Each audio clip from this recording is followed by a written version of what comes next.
What's your reaction to the summary of the findings of this investigation? It's a great day for President Trump, who feels all along that he has been unfairly targeted by this investigation. He's tweeted over 200 times that he did nothing wrong, that there was no collusion. And it's important to look at Special Counsel Mueller, who has served under 4 different administrations and had 19 lawyers involved, 40 FBI agents, 500 search warrants, 50 phone taps.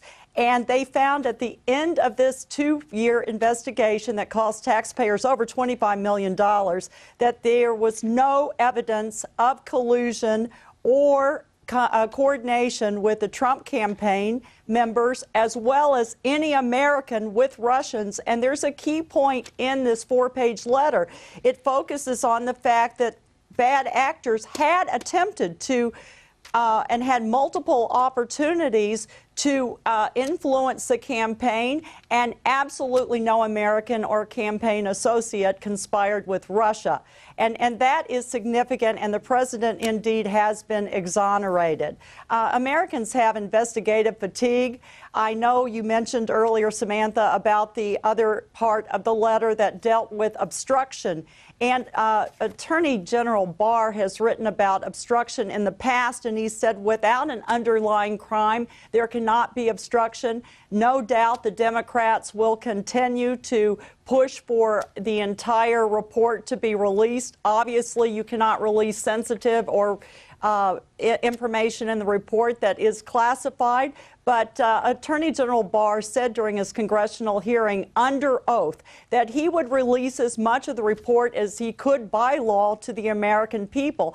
And I think that's significant. And I also think it's significant that the White House did not receive an advance copy of the report and were not briefed on the report findings until the letter came out from Barr, who is a by-the-book guy who is following the law to the letter.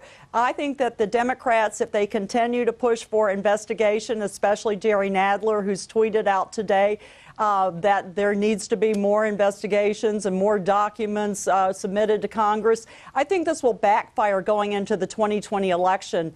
50% of Americans, according to USA Today poll, believe that Trump is innocent, have believed it all along, and that there is now a trust deficit among the Democratic Party. Okay, Mica, so, I want to again, ask you. Okay, I want to ask you yes. about the issue of the obstruction of justice, because it's not quite as clear-cut as some might suggest. Mr. Barr's summary says the special counsel report ultimately determined not to make a traditional prosecutorial judgment.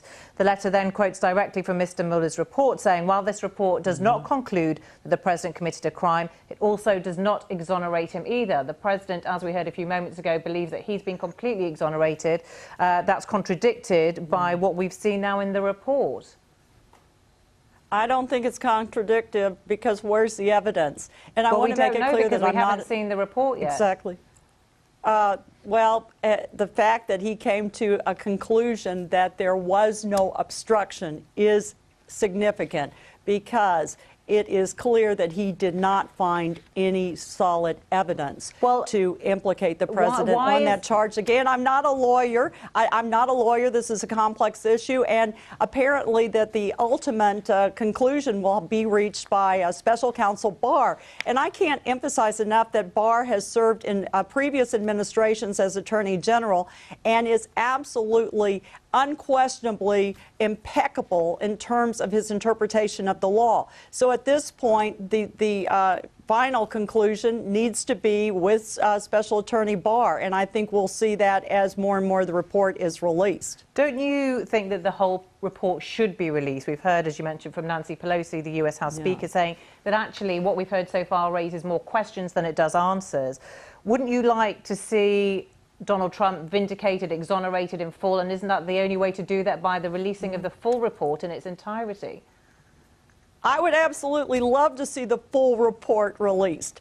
Unfortunately, due to some sensitive information, the fact that Russians did attempt to interfere in the election, they've done so in the past, they've done so in other countries, and may continue to do so in 2020, means that there are some sources and some very sensitive classified information that cannot be revealed at this time to the American people. But I do believe Special Attorney General Barr will release as much as he possibly can, because that clears up any potential confusion among the Democrats. Mica, let me just ask you about what President Trump had to say in Florida on the tarmac as he made his way back to Washington.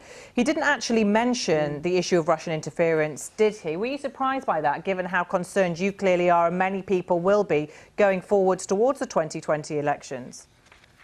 Well, he was getting on Air Force One, and he made a very quick comment. I do suspect that the president will come out and again talk about the fact that there was an attempt by Russia to interfere. That's where those indictments came from with the research agency in Russia. And of course, we will never see those individuals in court.